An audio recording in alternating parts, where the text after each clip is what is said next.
प्रकृति दुनिया और इस पूरे ब्रह्मांड की सबसे बड़ी जादूगरनी है।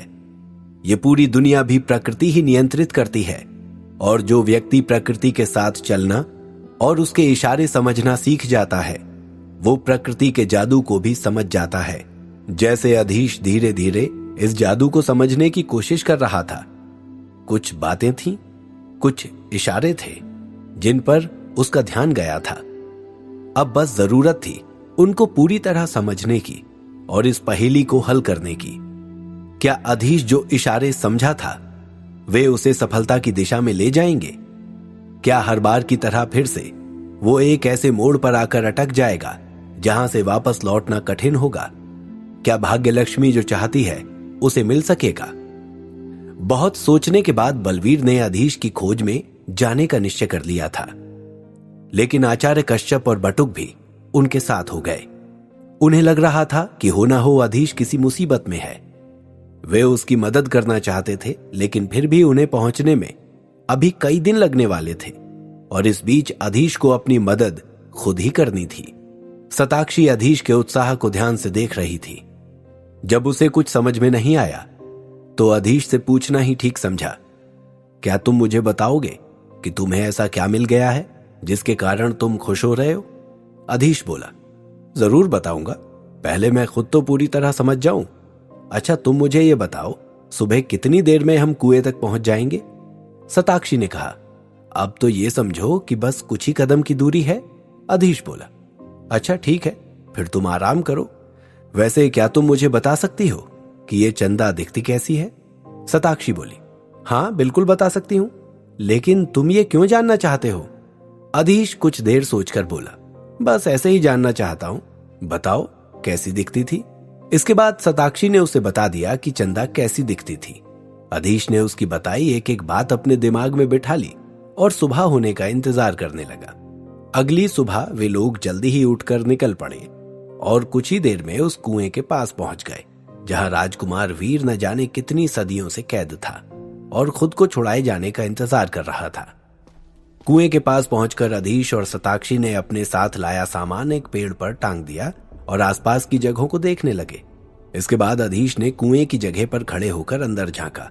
शताक्षी घबरा कर बोली, संभल कर अधीश, चंदा ने इस कुएं को अपने जादू से बांध रखा है। यदि गलती से भी पैर फिसल गया तो तुम्हें राजकुमार वीर के साथ छोटे से कुएं में रहना पड़ेगा। अधीश ने हंसकर जवाब दिया, अरे मैं तो खुशी खुशी रह लूंगा। शताक्षी भी हंस पड़ी, देख लो अधीश, ये कुआं है, आपका महल नहीं। अधीश को लग ही नहीं रहा था कि वो यहां किसी बड़े काम के लिए आया है। चारों तरफ का वातावरण बहुत ही शांत था। प्रकृति की गोद में बसा ये जंगल वास्तव में बहुत सुंदर था, लेकिन जैसे ही अधीश ने कुएं में झांक कर देखा उसे लगा जैसे उसकी सारी खुशी किसी ने छीन ली हो। उस कुएं के अंदर से दुख, उदासी और बेचैनी की तरंगे आ रही थीं। घबरा कर अधीश 2 कदम पीछे हट गया। शताक्षी ये देखकर बोली, क्या हुआ अधीश, सारा उत्साह खत्म हो गया? ये कुआं पिछले कई सालों से अपने अंदर राजकुमार वीर और उन सब युवकों के दुख समेटे हुए है। इसके पास जाने से ही एक नकारात्मक ऊर्जा पूरे वजूद को ढक लेती है। अधीश ने उसकी बात से सहमति जताते हुए कहा, तुम ठीक कह रही हो शताक्षी, अब मुझे इस कुएं के अंदर जाना होगा। शताक्षी ने उसे सावधान करते हुए कहा, संभल कर जाना अधीश, और जिस जगह तुम्हें लगे कि तुम आगे नहीं बढ़ सकते तो जोखिम उठाने की जरूरत नहीं है, वापस आ जाना। मैं यहीं बैठकर तुम्हारा इंतजार करती हूं, मदद तो मैं तुम्हारी कर नहीं सकती। अधीश ने उसे समझाते हुए कहा, तुम चिंता मत करो शताक्षी, मैं सही सलामत वापस आ जाऊंगा। इतना कहकर अधीश कुएं के अंदर उतर गया। कुएं की दीवारें बेल और लताओं से अटी पड़ी थीं। सीढ़ियां खोजना भी अधीश के लिए मुश्किल हो रहा था। थोड़ा और नीचे जाकर तो कुएं में घुप अंधेरा था। अधीश को एक छोटा सा अग्निपिंड तैयार करना पड़ा ताकि वो कुएं में नीचे झांक सके, लेकिन उजाला होते ही उसके सामने जो दृश्य आया उसे देखकर अधीश जैसे बहादुर व्यक्ति का भी दिल दहल गया।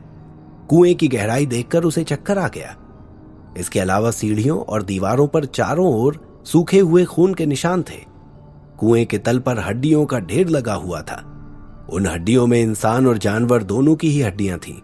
अधीश को संभलने में कुछ समय लगा। फिर उसने सोचा कि शायद राजकुमार वीर ने ही इन सबको मारा हो। उसे भी तो जिंदा रहने के लिए बहुत संघर्ष करना पड़ा होगा। यही सब सोचते सोचते उसने अगला कदम आगे बढ़ाया, लेकिन जल्दी ही उसे अपना कदम पीछे खींच लेना पड़ा। अगली सीढ़ी उसके कदम रखने से पहले ही अपनी जगह से हट गई थी। अब अधीश ने ध्यान से देखा तो उसने पाया सारी सीढ़ियां लगातार एक से दूसरी जगह पर आ जा रही थीं।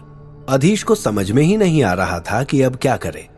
उसके पास जादू जैसी कोई चीज तो थी नहीं, सिर्फ कुछ मंत्र थे जिनसे वो शत्रुओं से तो लड़ सकता था, लेकिन ये जगह तो अपने आप में एक माया जाल था। इससे बचकर निकलना वास्तव में एक बहुत कठिन काम था। तभी उसके दिमाग में एक विचार आया और उसने तुरंत हिम बंधन मंत्र पढ़ा और कुएं की दीवारों पर बर्फ जमने लगी। कुछ देर के लिए हिलती हुई सीढ़ियां भी स्थिर हो गईं और बिना समय गंवाए अधीश जल्दी जल्दी सीढ़ियां उतरकर नीचे पहुंच गया। लेकिन तल पर पहुंचकर उसने पाया कि वहां हड्डियों के ढेर के अलावा कुछ भी नहीं है। वहां किसी जीवित मनुष्य तो क्या, किसी पंछी या कीट पतंगे का भी निशान नहीं था। उसके माथे पर बल पड़ गए। अब मैं राजकुमार वीर को कहां खोजूंगा? ये कैसा तिलिस्म है? उधर बलबीर, बटुक और आचार्य कश्यप तरंगम से पंचावती आने के लिए चल पड़े थे। बलबीर ने अपना विशेष रथ, जो जमीन से थोड़ा ऊपर हवा में दौड़ता था, तैयार कराया। वो रथ 10 दिन की यात्रा 2 दिन में ही तय कर लेता था। जल्दी ही उनका रथ पंचावती की सीमा में दाखिल हो गया। अब बस उन्हें यह पता लगाना था कि अधीश कहां कहां गया था, जो कि बलबीर के लिए कोई कठिन काम नहीं था। उनके कई परिचित पंचावती में रहते थे। आचार्य कश्यप बोले, बलबीर जी, मेरा विचार है कि आज हम किसी सराय में पड़ाव डाल लेते हैं। कल से अधीश को खोजना शुरू करेंगे। बलबीर ने सहमति जताई। हाँ कश्यप, मैं भी यही सोचता हूं। कल सुबह ही उठकर हम नगर प्रमुख के पास चलेंगे और उनसे अधीश का पता लगाने की विनती करेंगे। ये निश्चय कर तीनों मित्र एक सराय में जाकर ठहर गए। लेकिन नगर प्रमुख या अन्य कोई अधीश को खोजेंगे कहां? वो तो फिलहाल इस दुनिया से ही बाहर चला गया था। कुएं के तल पर खड़ा अधीश पिछले कई घंटों से हैरान परेशान था। उसने सोचा, शायद यहां कोई सुरंग होगी या कोई दरवाजा होगा जिससे भीतर जाने पर मैं राजकुमार तक पहुंच जाऊंगा। लेकिन बहुत खोजने के बाद भी उसे दीवार में एक सुराग तक दिखाई नहीं दिया। उसने अपना माथा पीट लिया, लेकिन वो कुआं जादू से बंधा हुआ था। इतनी आसानी से इसका भेद यदि किसी के समझ में आ जाता तो भाग्य लक्ष्मी को सैकड़ों साल इंतजार नहीं करना पड़ता, न ही राजकुमार वीर इतने साल यहां कैद रहता। सारा दिन बीत गया और अंधेरा घिर आया। शताक्षी को अब तक कुएं के भीतर से अधीश का कोई संदेश नहीं मिला था। उसने कुएं के पास ही ठहरने का निश्चय किया और एक पेड़ के तले डेरा डाल लिया। कुएं में तो पहले ही घुप अंधेरा था, लेकिन सूरज डूबते ही एक अजीब सी घटना हुई। कुएं की दीवारें जो लता पत्रों से ढकी हुई थीं, उनमें सैकड़ों जुगनू से जल उठे। वो दृश्य ऐसा लग रहा था जैसे दीवारों पर दिए जल रहे हों या अमावस के काले आसमान पर तारे टिमटिमा रहे हों। अधीश ने एक तारे को छूकर देखा। ची! एक जोर की चीख सुनाई दी। उस तारे को छूते ही अधीश को एक झटका सा लगा। अधीश को समझ में नहीं आया कि ऐसा क्यों हुआ। उसने दूसरे तारे को छूकर देखा तो फिर से वही हुआ। वो सोच नहीं पा रहा था कि आखिर इसका क्या रहस्य है। तभी उसने देखा कि वे सारे तारे अपनी अपनी जगह से खिसक रहे हैं और एक जगह इकट्ठे हो रहे हैं। कुछ ही देर में एक घेरे में चारों ओर तारे इकट्ठे हो गए।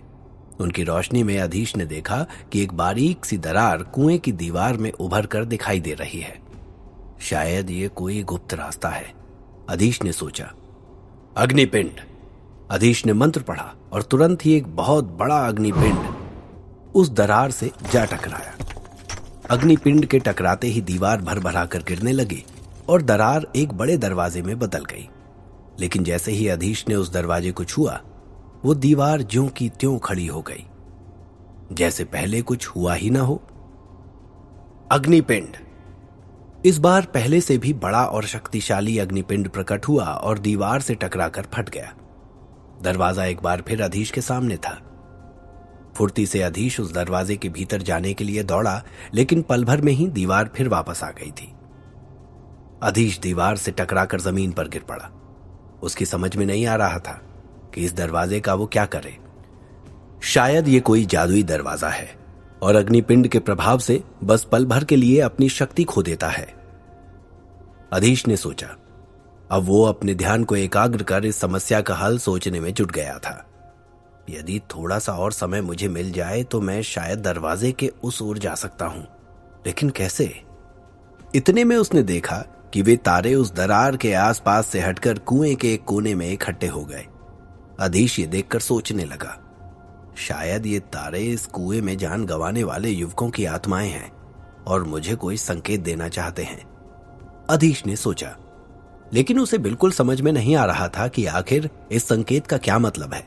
रात घिरती जा रही थी। अब अधीश को यहां आए कई घंटे हो चुके थे। उसे भूख प्यास सताने लगी थी।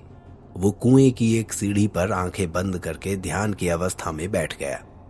ध्यान करते समय अधीश शरीर से ऊपर उठकर चेतना की अलग अवस्था में पहुंच जाता था। तब उसे भूख प्यास नींद आदि शारीरिक तकलीफें नहीं सताती थीं।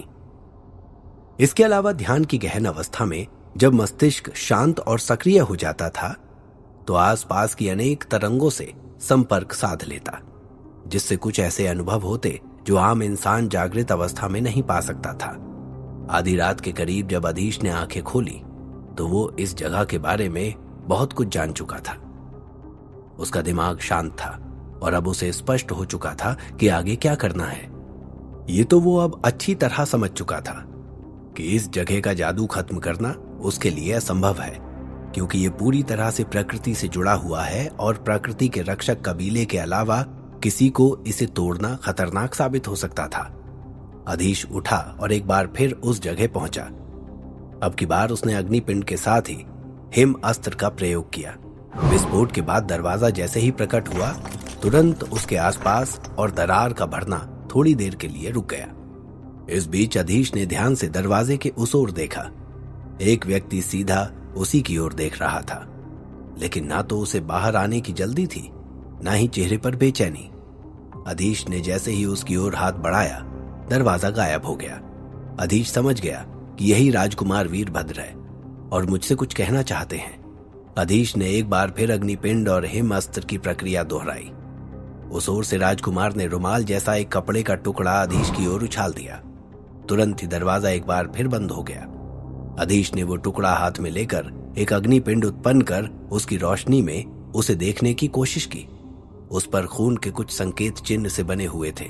शायद वो कोई लिपि थी जिसे अधीश नहीं समझता था। अधीश ने वो कपड़ा संभाल कर अपने बटुए में रख लिया। इसके बाद उसने फिर चारों ओर देखा। तारे एक जगह इकट्ठे होकर भंवर जैसी आकृति बना रहे थे। अधीश ने तुरंत उस जगह पर पृथ्वीघात से प्रहार किया। जमीन के उस कोने में एक गहरा गड्ढा हो गया और धूल के गुबार उठने लगे।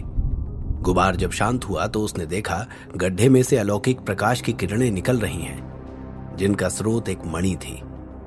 वाह! उसकी चमक देखकर अधीश के मुंह से निकला।